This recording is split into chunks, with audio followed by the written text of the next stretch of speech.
Hello guys, welcome back to my YouTube channel and another episode. इस episode की starting में दिखाया जाता है वूजी और फैटी वांग सबको बता रहे होते हैं। अगर आपने पुराना एपिसोड देखा होगा तो आपको पता होगा जो सेनापति था वो राजकुमारी को बुलाता है और दोनों भागने की प्लानिंग करते हैं और राजा को पता चल जाता है। वूजी बताता है कुछ समय बाद शांगलू राजा बीमार होने लगता है, उसके शरीर में काफी दिक्कतें आने लगती है। शांगलू राजा को सपने में एक बड़ा सा सांप दिखाई देता है जो कहता है कि मैं तुम्हारा नर्क में इंतजार कर रहा हूँ, और वो डर कर एकदम उठ जाता है।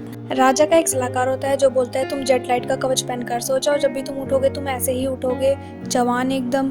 इधर सीन में दिखाया जाता है कि सेनापति अपने आयरन मास्क वाले मैन को बोलता है मैं यहाँ से राजकुमारी को लेके बहुत जल्द ही भागने वाला हूँ और इसके लिए मुझे थोड़ा टाइम चाहिए। सेनापति बोलता है क्या तुम मेरे इस काम में मेरी मदद करोगे? वो बोलता है हाँ। सेनापति आयरन मास्क मैन को बोलता है कि मेरे पास ना सेना है ना सेनापति, तो तुम्हें ही जीवन भर मेरा साथ निभाना पड़ेगा, क्या तुम तैयार हो? वो बोलता है हाँ, और वो जाके तैयारी शुरू कर देता है। तभी हमें अगले सीन में दिखाया जाता है सेनापति एक नौकरानी को भेजता है उस राजकुमारी को लाने के लिए और वो उससे मिलने के लिए वहाँ पर ले आती है।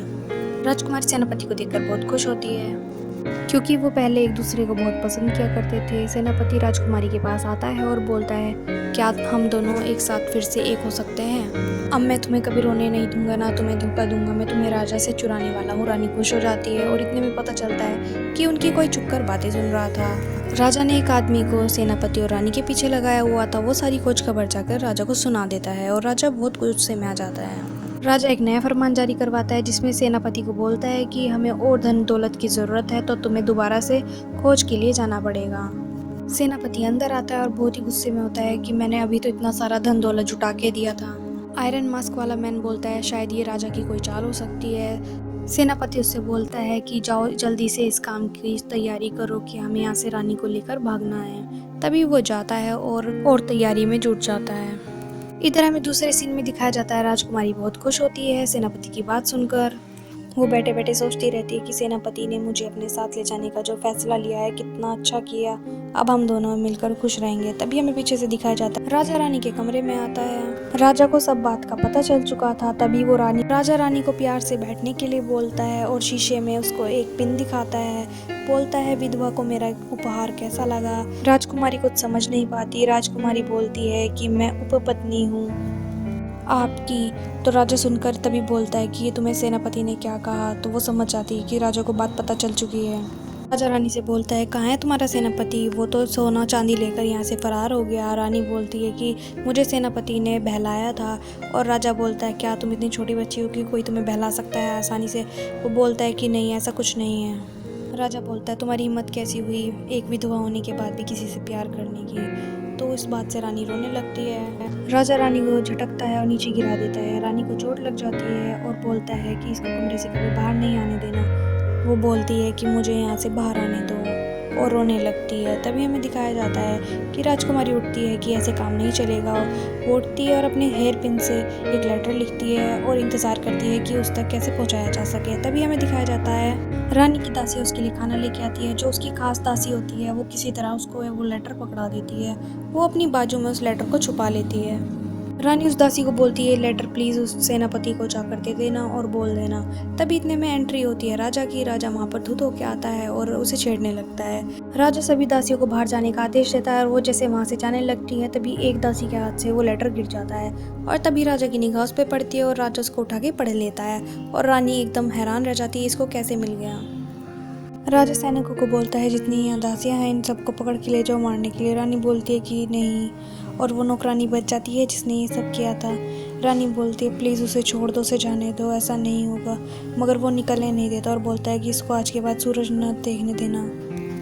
रानी किसी तरह बच बचा के उसके पीछे आती है और राजा को बोलती है कि प्लीज़ उसे छोड़ दो, उसे जाने दो। तभी राजा उसे पीछे धक्का दे देता है पाउंड में। वहाँ पर उसके सिर में कुछ लग जाता है और जिससे वो मर जाती है। इधर सेनापति ने पहाड़ काट कर एक गुफा बनवाई जिसमें 3000 लोगों को रोजगार दिया और वहाँ 7 स्टार वाले कॉफिन भी बनवाए।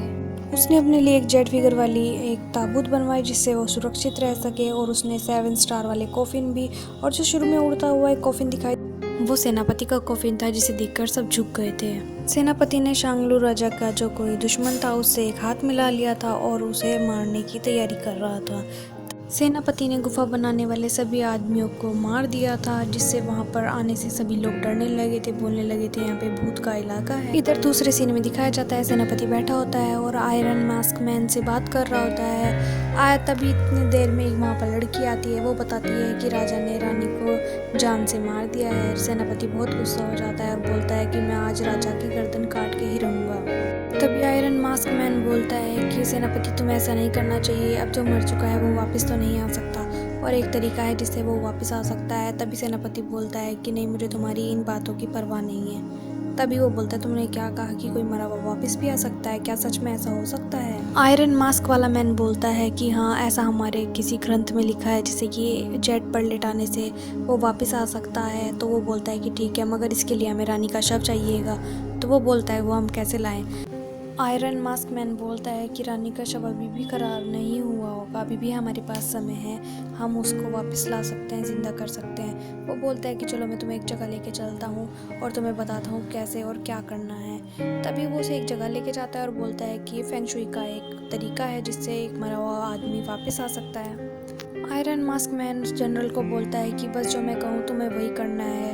वो बोलता है कि जहाँ पे रानी की लाश दबाई हुई है वहाँ पे काफ़ी सारे लोग होंगे जिन्हें तुम्हें मारना होगा। जनरल कहता है ठीक है, मैं मारने के लिए तैयार हूँ। मास्क मैन ऐसा इसलिए कर रहा था जिससे कि राजा की जो भूत वाली सेना थी वो उसको मिल जाए। नेक्स्ट सीन में दिखाया जाता है कि ग्रीन आई फॉक्स का इफेक्ट होता है और वो सेनापति को वहाँ पर लेके जाता है गुफा के अंदर और पेड़ के नीचे ऐसे ही जेड के ऊपर वो अपनी गर्लफ्रेंड को देखता है और बोलता है कि तुम वापस आ गई। और वो जैसे ही देखता है उसकी साइड, वो उसकी आँख खुल जाती है और एकदम से लाइट का इफेक्ट पड़ता है उसके ऊपर, सेनापति के ऊपर। वो देखता है ये सब क्या हो रहा है। सेनापति देखकर समझ नहीं पाता, तभी इधर से उसकी एंट्री होती है और वो बोलता है कि अब तुम मेरी काबिलियत समझ चुके हो। आयरन मास्क मैन बोलता है कि अब तो तुम्हें मेरी काबिलियत पर शक नहीं होगा ना?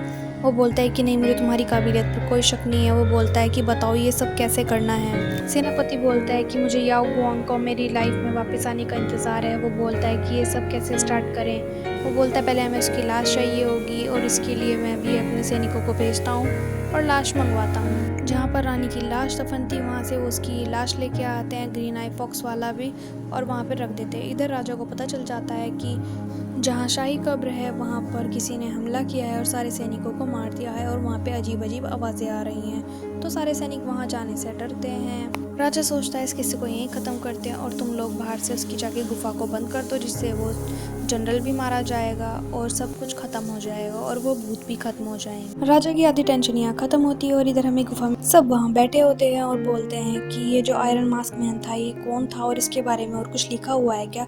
वो सब बोलते हैं कि इसके बारे में और कुछ नहीं लिखा। वे सब बोलते हैं जो जेड फिगर के अंदर इंसान है, क्या वाकई में वो राजा शेंगलू है? अभी शाओगा बोलता है कि नहीं, उसके अंदर राजा शांगलू नहीं है। यहाँ से हमें आगे की स्टोरी दिखाई जाती है और पता चलता है कि राजा का जेड कवच चुराकर उसने उस रानी को पहना दिया और जब उसके पास बैठकर सेनापति बात कर रहा था तो वो कुछ ऐसे ही बात कर रहा था जैसे पहले फैटी वांग कर रहा था कि तुम चाहे अब वापस आने में 1 साल लगे या 100 साल लगे, मैं तुम्हारा इंतज़ार करूँगा। तभी पीछे से आता है आयरन मास्क में, वो सेनापति से बोलता है कि रानी कभी भी वापस आ सकती है और वो जैसे उसके पीछे जाता है तभी उसकी कमर में एक छुरा कोप देता है जिससे वो सेनापति मर जाता है। ये सब आयरन मास्क मैन ने सेनापति से अमरता वापस लेने के लिए किया, जिससे कि वो आगे लाइफ में कभी भी जिंदा हो सकता है। और उस आयरन मास्क मैन बोलता है कि रानी अब मुझे तुम्हारे ऊपर से ये सब हटाना पड़ेगा कवच। और उसका जो आई फॉक्स मैन होता है उसको बोलता है कि तुम मेरी ऐसी ही सेवा करते रहना, जब मैं अमर हो जाऊंगा, जब मैं वापस आऊँगा तुम्हें भी अपने साथ लेके आऊँगा और हम दोनों इस दुनिया पे राज करेंगे। नेक्स्ट सीन में दिखाया जाता है कि अंदर सब बैठे हुए होते हैं और बोलते हैं कि क्या आयरन मास्क मैन ने सिर्फ ये अमरता हासिल करने के लिए क्या? शाओगा ने कहा हाँ। शाओगा से पूछते हैं कि अंकल 3 कि तुम्हें कैसे पता? उसने बोला कि मैं एक जगह गया था जहाँ पर मैंने पूरी इसके ऊपर बहुत सारी बुक्स लिखी हुई है, तो उसमें मैंने इसके बारे में पढ़ा, उसकी आत्मकथा थी वो। वूजी शाओगा से पूछता है कि शांगलू राजा की डेड बॉडी कहाँ है? शाओगा बोलता है कि इसके बारे में कोई उल्लेख नहीं मिलता किसी भी। शाओगा बोलता है कि चलो अब अंधेरा होने लगा है, ऊपर की ओर चलते हैं। आफ्टर लाइफ सील का क्या? वो बोलती है कि क्या हम इसे वापस आके ढूंढ सकते हैं। वो बोलता है फैटी वांग कि तुम्हारे पास वो पहले से हो सकता है, तुम झूठ नहीं बोल सकती। वो बोलती है कि नहीं मेरे पास नहीं है। तो वूजी बोलता है मुझे यकीन है इस पर। फैटी वांग वूजी से नाराज़ हो जाता है और बोलता है कि चलो इस आफ्टर लाइफ सील को छोड़ो और ये बताओ जो ये हमें कवच मिला है क्या इसे हमें बाहर नहीं ले जाना चाहिए, ये भी तो हमारी एक खोज ही है। अंकल 3 फैटी वांग की बात सुन के बोलते हैं कि चलो जल्दी से उसे ठीक करो और हमें यहाँ से जल्दी से निकलना है। इसके साथ ये एपिसोड यहीं ख़त्म होता है। Please like share and subscribe करना ना भूलें। Thanks for watching my video.